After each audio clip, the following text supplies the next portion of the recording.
자, 요한복음 2장 1절부터 12절까지 제가 한 절 읽고 여러분들이 한 절 읽고 줌으로는 소리는 키지 말고 한 절 읽고 교독하도록 하겠습니다. 12절은 같이 읽을게요. 사흘째 되던 날 갈릴리 가나에 혼례가 있어 예수의 어머니도 거기 계시고 포도주가 떨어진지라 예수의 어머니가 예수에게 이르되 저들에게 포도주가 없다 하니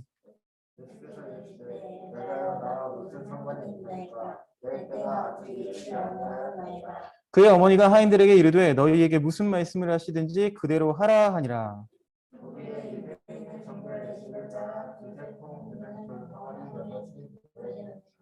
예수께서 그들에게 이르시되 항아리에 물을 채우라 하신즉 아기까지 채우니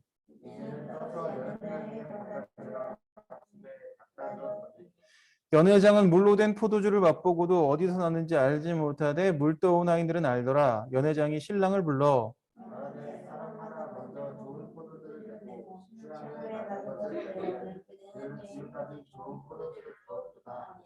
예수께서 이 첫 표적을 갈릴리 가나에서 행하여 그의 영광을 나타내심에 제자들이 그를 믿으니라. 12절 함께 읽겠습니다.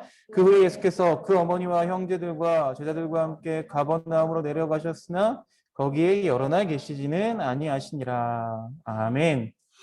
아멘. 20세기 초는 언제예요? 1900, 앞에 20세기 초를요 우리가 뭐라고 부르냐면 제국주의라고 불러요. 뭐라고요? 제국주의. 제국주의라는 시대가 뭐냐면 서방 열강들, 서구에 있는 열강들이 더 많은 땅을 차지하려고 우리나라도 어떻게 됐죠? 그런 제국주의의 식민지가 됐죠. 그렇죠? 일본도 제국주의를 가지고 우리나라를 침범했습니다. 그래서 더 많은 경제적인 이익을 착취하기 위해서 제국주의라는 명맥하에 많은 나라들을 차지했어요. 그래서 새로운 땅을 차지하려고 막 굉장히 애를 썼습니다. 그러면서 등장했던 게 뭐냐면 남들이 가지 않았던 미지의 땅을 점령하는 것이 이들의 힘을 보여주는 수단이었어요. 그래서 뭐 아프리카 깊숙한 곳에 개척을 한다든지 아니면 에베레스트 산을 점령한다든지 여러분 최근까지도 얼마 전까지도 그런 얘기도 많이 나왔죠. 뭐 캉친중가를 뭐 등반했다. 우리나라 누가 에베레스트 산 어디를 무슨 봉을 등반을 했다. 이런 얘기 굉장히 많이 들었었죠. 그런 것들이 나라의 이름을 걸고 깃발을 꽂는 것이 굉장히 유행이었어요. 그래서 에베레스트 산에 올라가는 것도 그냥 단지 산이 좋아서 올라가는 것이 아니라 뭐예요? 정치적인 이유를 가지고 그 산에 등반했었단 말이에요. 그러니까 우리나라가 다른 나라들보다 훨씬 더 뛰어나다라는 것을 보여주기 위해서 굉장히 애를 많이 썼다는 거예요. 그런 가운데 유명한 이야기가 많이 있는데 그중 하나가 남극에 대한 이야기입니다. 남극. 여러분 남극 가본 적 있어요?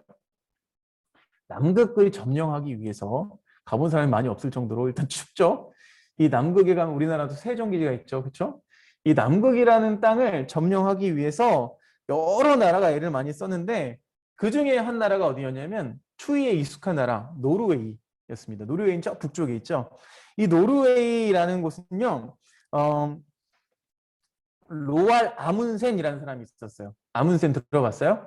이 로알 아문센이라는 사람이 남극을 점령합니다. 근데 이 남극에 도전하는 또 하나의 사람이 있었어요. 이 사람의 이름 뭐냐면 로버트 스콧이라는 사람이었어요. 이 사람은요 어느 나라 사람이었냐면 영국 사람이었어요. 그러니까 이 노르웨이랑 영국을 대표해서 이 두 사람이 이 남극을 점령하려고 굉장히 노력을 했습니다. 경쟁적으로 노력을 했어요. 그래서 누가 먼저 남극을 점령할 것이냐 이것이 초미의 관심사였어요. 자, 근데 남극 정복을 향한 두 사람의 방법이 달랐습니다. 아문센은 자기가 익숙한 방법으로 개와 썰매를 이용해 가지고 정복을 하려고 플랜을 짰고요. 이 스컷이라는 사람은요. 자기가 가지고 있던 그리고 영국의 발전된 문명을 이용해서 이 설상차, 지금 스노우모빌이라고 하죠. 이걸 개발한 거예요. 새롭게 개발한 장비를 가지고 남극을 점령하고 싶어 했어요. 그렇게 두 가지 시도를 함께 하게 되는데 이 두 명의 사람 중에서 누가 먼저 남극을 점령하게 되었을까요? 그쵸, 문맥상. 그쵸, 문맥상. 아문센이 먼저 도착을 하고 그 다음에 스콧은요 실패하게 돼요. 왜 실패하게 됐냐면 이유를 보니까 이 스노모빌이라고 하는 최신 장비 때문에 실패합니다. 최신 첨단 기술을 사용하면은 뭔가 더 쉽게 갈 수 있을 줄 알았는데요.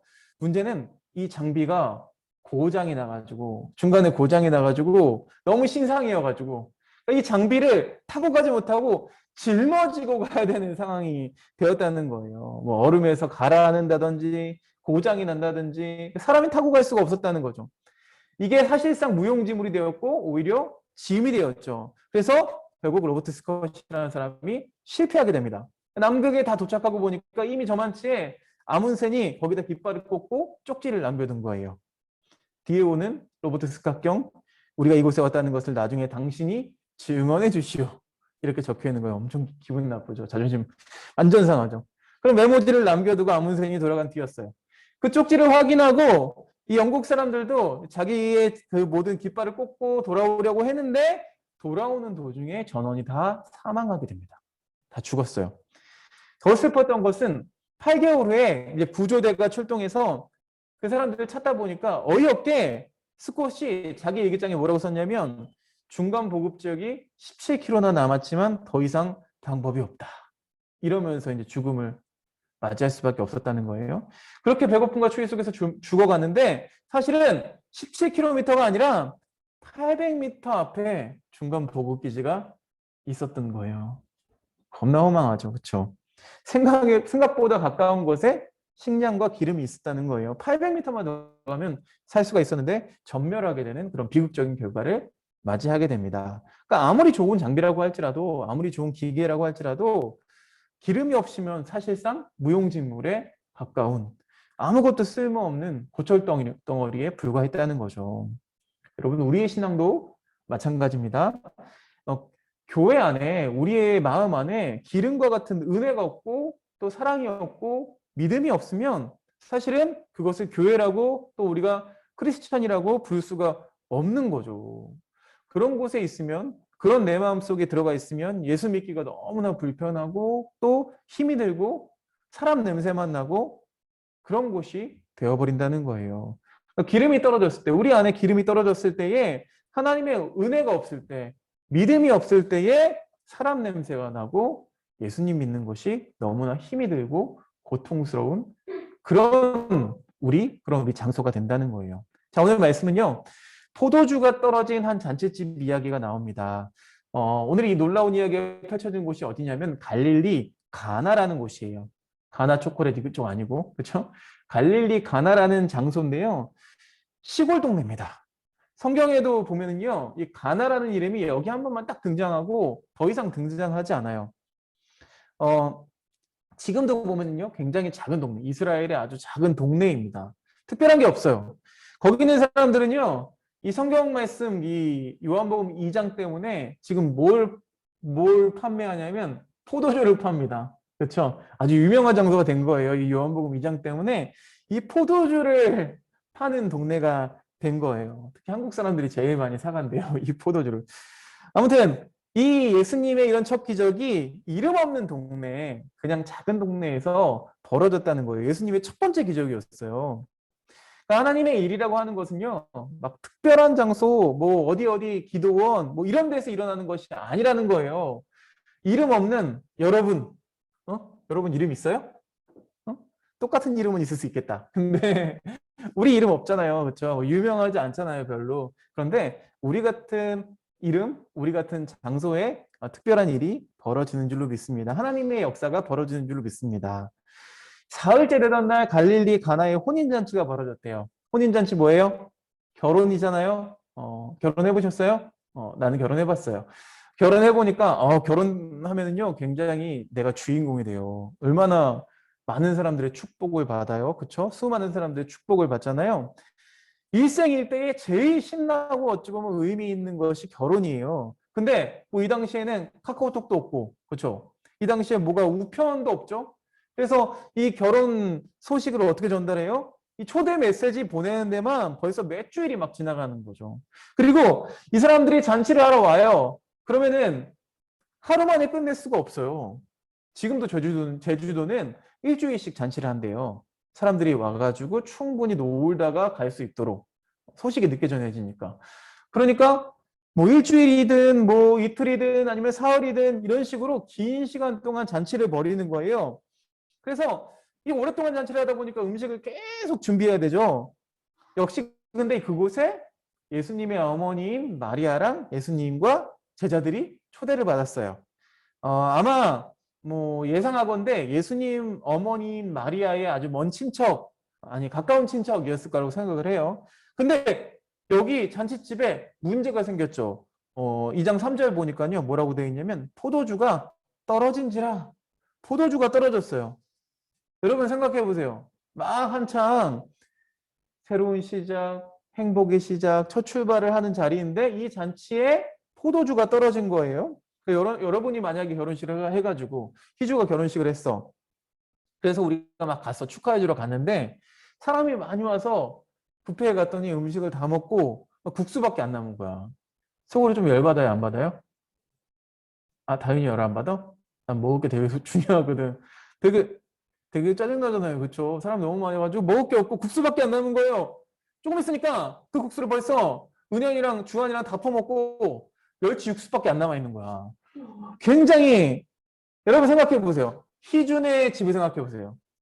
이 잔치를 벌이고 있는 이 희준의 집이 얼마나 마음이 불안하고 또 얼마나 창피했겠어요. 그렇죠?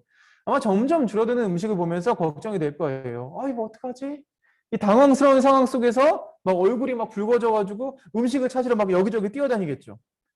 자, 잔치자리인데 너무나 행복해야 되는 순간인데 그 순간에 이 포도주가 떨어져 가지고 이 축복의 자리가 불안과 걱정과 근심의 자리가 되고 있다는 거예요.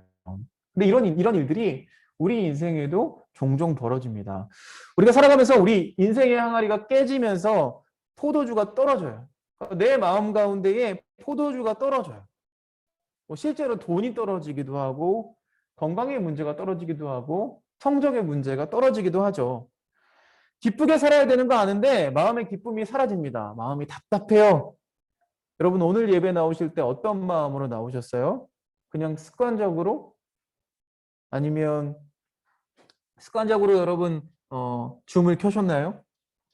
여러분 기도하면서 눈을 감으면 여러분 심령이 어떠세요? 기쁘세요?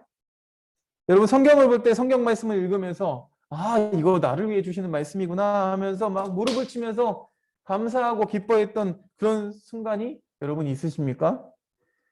예배를 드리면서 우리가 이렇게 예배를 드리면서 막 내 마음을 이 말씀이 만져주시고 뭐 괴로워하는 내 마음을 막 어루만져 주시고 금이 간 내 심령을 만지려고 도와주시려는 그 예수님의 그 손길을 느껴보신 적이 있으십니까?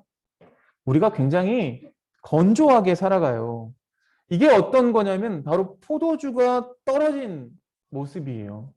자, 그런데 이곳에 이 떨어진 포도주의 문제를 예수님이 해결해 주십니다. 예수님께서는 이 문제를요, 4가지 방법으로 해결해 주세요. 그 첫 번째는 뭐냐면 따라해 봅시다. 중보의 네트워크를 만들라. 중보의 네트워크. 3절에 보니까요, 포도주가 떨어진지라. 누가 알아낸 거죠. 그걸 누가 알아냈냐면 예수님의 어머니인 마리아가 알아냈어요. 마리아가 이 포도주가 떨어진 상황을 알아차렸어요. 다 이 어떤 혼주도요, 이 음식이 떨어져 가고 있는 것을 내색하고 싶어 하지 않아야죠. 그렇죠? 어떻게 마음은 그렇지만 모른 척하면서 뒤에서 막 펄쩍펄쩍 뛰면서 포도주를 구하러 다니고 있었을 거예요. 그런데 마리아가 그것을 눈치채죠. 포도주가 없구나. 그래서 예수님한테 우리가 좀 포도주를 줍시다 라고 얘기를 하는 장면이 나와요. 여기서 우리가 이 예수님의 어머니인 마리아한테 초점을 맞춥니다. 그러니까 문제가 생겼을 때에 많은 사람이 스스로 일어나기가 참 어려워요. 스스로 이겨내기가 어려워요.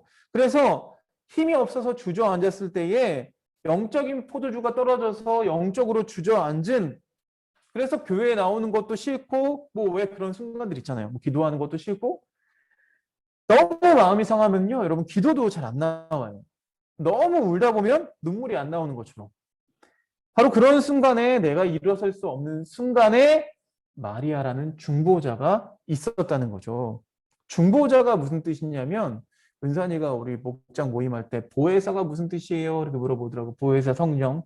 보혜사가 상담자, 중보자 이런 뜻이에요. 그러니까 상담은 뭐예요? 내 이야기를 들어주는 사람이죠. 그렇죠? 그리고 같이 고민해 주는 사람이죠. 중보자도 마찬가지예요. 중보자도 나를 대신해서 무언가를 해주는 사람이에요. 자, 전도서 말씀 4장 보니까요. 전도서 4장 12절이 한 사람이면 패하겠거니와 두 사람이 맞설 수 있나니 세 겹줄은 쉽게 끊어지지 아니하느니라. 세 겹줄은 쉽게 끊어지지 않는데요. 혼자는 분명히 넘어져요. 언젠가는 쓰러지죠. 아무리 믿음이 좋고 아무리 강해도 그 힘이 다 바닥나는 그런 순간이 있어요. 그런데 두 사람이면 어느 정도 맞설 수가 있고 또 세 겹줄로 묶일 때에 뭐예요? 세 명이 모이면 뭐예요? 세 명이 모이면 누가 에어팟을 꺼냈네? 세 명이 모이면 공동체가 되는 거죠. 공동체. 이 공동체가 있으면 서로 묶여 있으면요 절대로 끊어지지 않는다고 성경은 이야기하고 있어요. 그러니까 이런 영적인 중보자가 필요한 거예요. 영적인 중보자였던 마리아가 그 모습을 정확히 봤기 때문에 그 사람을 위해서, 가정을 위해서 기도해주고 또 예수님에게 요청할 수가 있었어요. 자, 두 번째 방법이 뭐냐? 따라해 봅시다. 그대로 순종하는 것. 순종이래요. 순종 얘기 많이 들었죠? 5절 말씀 보니까요. 그의 어머니가 하인들에게 이르되 너희에게 무슨 말씀을 하시든지 그대로 하라. 그러니까 우리가 이렇게 뭔가 바닥나고 영적인 문제들 이 해결 방법을 사실은 모르는 게 아니에요. 다 알죠? 이 문제를 어떻게 해결해야 되는지 압니다. 특히 영적인 문제는 그래요. 뭐 하나님 앞에 기도해야 되고 큐티 열심히 해야 되고 이런 방법을 모르는 사람이 없어요. 그런데 문제가 뭐냐? 그대로 순종하는 사람은 많지가 않다는 거예요. 이제 목사님이 40대잖아요. 그렇죠? 그렇게 안 보여도 윤주야, 그렇지? 그렇게 보여? 마스크 쓰니까 그렇게 안 보이지. 2년마다 건강검진을 받아요. 2년마다 건강검진을 받는데 항상 나오는 게 있습니다. 뭐가 나오는지 아세요? 과체중. 또 뭐 나오냐면요. 지방간. 뭐냐면 그 간에 기름이 많이 꼈다는 거야. 그러니까 너무 그 고기나 이런 것들 콜레스테롤을 많이 섭취해서. 그래서 어떻게 솔루션을 주냐면요. 운동하세요. 뭐 술하고 담배는 안 하니까 운동하세요. 이런 말이 항상 나옵니다. 근데 이제 이렇게 얘기를 듣는다고 여러분 당분간 며칠 동안은 좀 조심하죠. 그런데 어떻게 돼요? 2년 후에 또 검사를 받으면 똑같이 나오죠. 더 심해지거나. 그렇죠? 그래서 막 식사를요. 세 끼만 하는 게 아니잖아요. 삼시세끼가 아니라 삼시세끼도 하고 삼시오끼도 하고 막 그러잖아요. 그러면서 후회하죠. 라면을 막 맛있게 먹고 나서 다음날 얼굴을 보고 후회하죠. 그렇죠?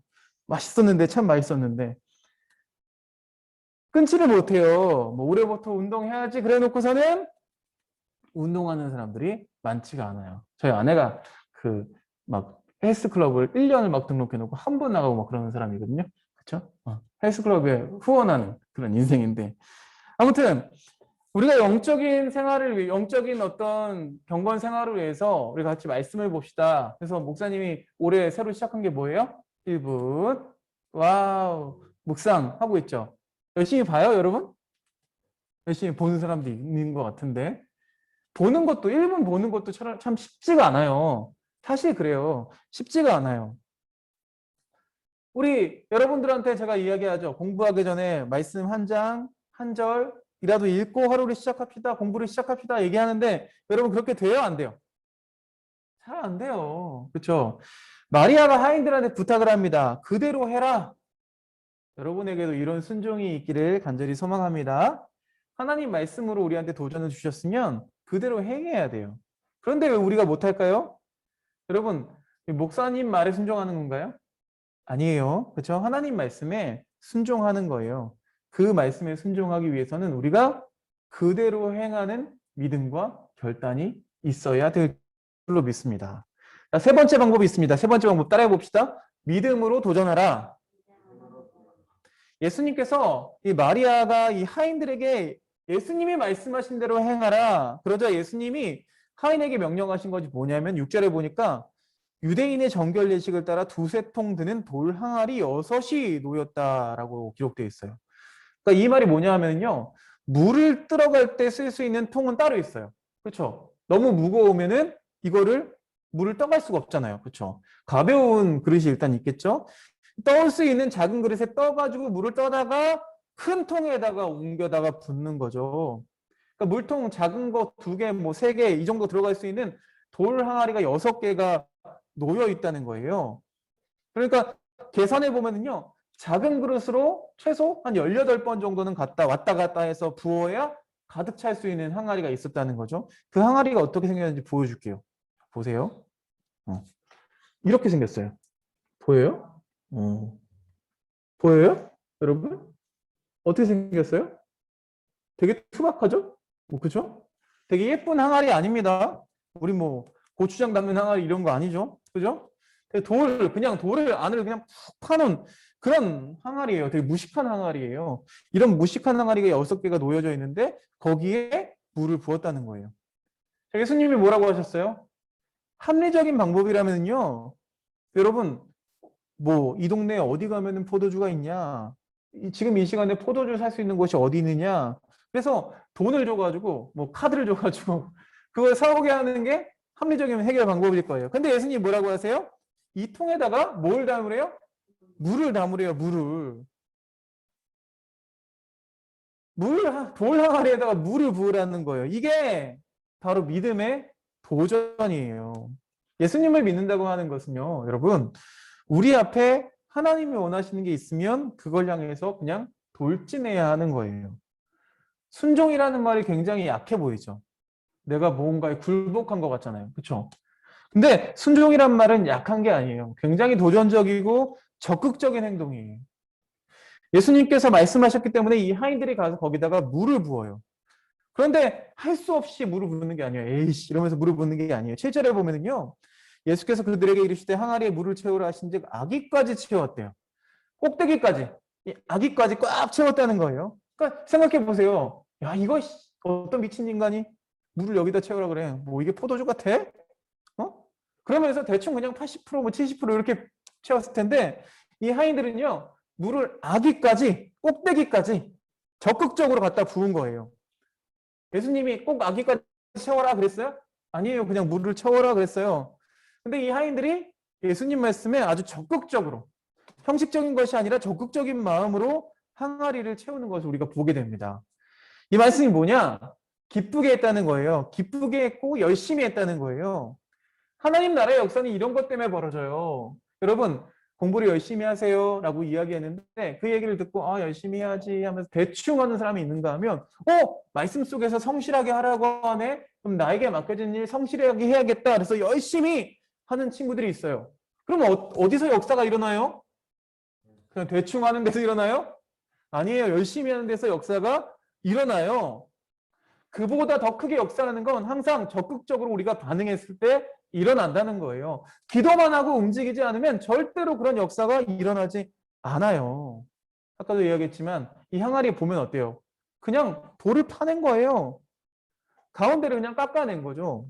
그래서 뭐 1m나 1.5m 정도 된대요. 크기가. 자, 근데 여기에 담긴 물의 용도가 있었어요. 이 물이요. 밥 해먹는 데 쓰는 물이 아니었어요. 뭐였냐면 당시에 이스라엘은 흙먼지가 날리는 바닥에 뭘 신고 다녔어요? 샌들 같은 거 신고 다녔어요. 그러면 가장 더러워지는 곳이 어디예요? 발이에요.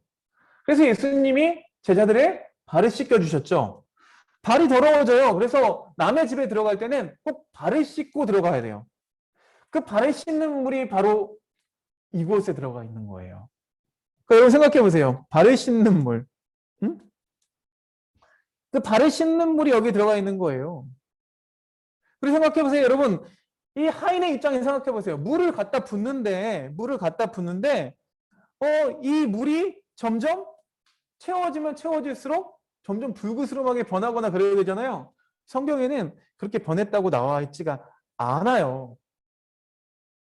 다 붓고 나서 예수님이 그 포도주를 갖다가 손님들한테 주라 하니까 그제서야 그게 포도주로 변하는 거예요.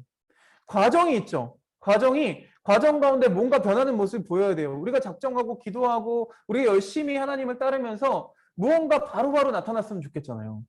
바로바로 표시가 나고. 그렇죠?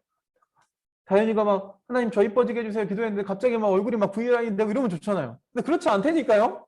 그 과정이 잘 보이지가 않는다고요. 기도라는 게 그래요. 그래서 하나님 언제 이 기도를 들어주실 겁니까? 얼마나 기다리는 것이 답답하고 힘이 들고 시험에 드는 순간들이 있는지 몰라요. 그런데 그 인내를 다 채울 때까지, 나의 인내를 다 채울 때까지, 그 6동이를 다 채운 이후에 하나님께서 놀라운 역사의 변화를 이루어 주셨다는 거예요. 이 6동이에 들어있는 물이 뭐라고 그랬어요? 발 닦는 물. 이거를 우리나라 옛말로 뭐라고 하냐면 허드렛물이라고 해요. 뭐라고요? 허드렛물, 뭐 설거지하고 허드렛물, 막 청소하고 이런 물, 이렇게 쓰는 물. 음식을 하기 위해서 떠온 물이 아니었어요. 그냥 막 떠다가 부은 거예요. 그런데 이 물을 사용해서 어떻게 변화시켜 주셨어요? 물이 포도주가 되게 하셨어요. 여기서 발견하는 것은 우리 인생도 마찬가지라는 거예요. 우리 인생이 참 허드렛물 같고 정말 쓸모없는 것 같고 이름 없는 것 같고 우리 교회가 작은 것 같고 소망이 없는 것 같고 한국 교회에 어디에 소망이 있을까 가치 없어 보이는 그런 수많은 인생들, 교회들, 우리의 삶이 있지만 그러나 하나님이 그 물을 사용해 주시면 6동이가 다 찰 때까지 기다리고 인내하는 우리가 그곳에 있으면 하나님께서 그 물을 들어서 포도주로 변화시켜 주실 줄로 믿습니다. 우리 인생을 변화시켜 주실 줄로 믿습니다.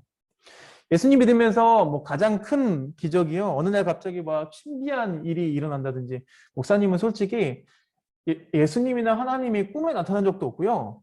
나한테 뭐 음성으로 들려주신 적도 없어요. 천사를 본 적도 없어요. 뭐 내가 기도한다고 병 고치면 막 바로 일어나다든지 이런 거 없어요. 근데 이것만 우리는 기적이라고 생각을 하죠. 가장 큰 기적이 뭘까요? 가장 큰 기적? 한 인간이 변화되는 거예요. 한 사람이 변화되는 거예요. 안 변할 것 같은 그 사람이 예수님을 믿고 인격이 변화되고 삶이 달라지고 인생의 목표가 달라지면서 하나님을 알게 되는 것. 이게 가장 큰 기적인 줄로 믿습니다. 허드렛물이 포도주로 변화되는 이런 질적인 변화. 이것은 바로 하나님의 역사가 아니면 벌어질 수가 없어요. 사랑하는 하나교회, 하나팀즈, 우리 친구들, 여러분들 가운데서 이제 지금 기도하는 것이 혹시 있으신가요? 혹시 우리 인생 가운데 포도주가 떨어진 것처럼 내 안에 건강이 떨어지고 나 안에 힘이 떨어지고 물질이 떨어지고 자꾸 공부해도 잘 안 되는 것 같고 깨진 그릇처럼 낙담하고 힘 빠진 여러분들 계십니까? 그러나 소망을 가지세요. 우리가 하나님께 가서 기도할 때에 우리가 함께 중보기도자로 서로 엮여서 함께 기도해주고 서로를 위해 긍휼히 여기고 기도하고 사랑으로 묶이고 또 함께 나아갈 때에 또 6동이가 다 찰 때까지 우리가 기도하고 인내한 것들을 채울 때에 하나님께서는 우리 인생들을 우리의 삶을 불가능할 것 같은 그냥 허드렛물 같은 우리의 삶이라 할지라도 하나님께서는 포도주로 질적인 변화로 남들이 흉내낼 수 없는 그러한 이적들로 우리 삶 가운데 허락해 주실 줄로 믿습니다. 함께 기도드릴게요. 사랑의 하나님 감사합니다. 오늘도 주님의 말씀을 함께 듣습니다. 하나님, 우리에게 주신 말씀인 줄로 믿습니다. 우리가 허드렛물 같을지라도 우리를 통해서 포도주가 되게 하시는 그 놀라운 질적인 변화의 역사를 하나님께서는 준비하고 계신 줄로 믿습니다. 우리가 해야 할 것은 6동이가 다 찰 때까지 인내하면서 기다리면서 기쁨으로 그 일을 해야 할 줄로 믿습니다. 그럴 때에 하나님께서 반드시 역사하셔서 우리 삶을, 우리 한 인생을 변화시켜주는 큰 기적이 나타날 줄로 믿습니다. 우리 하나팀즈 친구들, 하나님께서 주시는 변화를 경험할 수 있도록 도와주시고 그 변화의 경험을 통해서 평생 동안 예수를 우리의 주인으로, 우리의 주님으로 모시고 살아갈 수 있도록 주님께서 이끌어 주시고 함께해 주시옵소서. 예수 그리스도 이름으로 기도드렸사옵나이다. 아멘.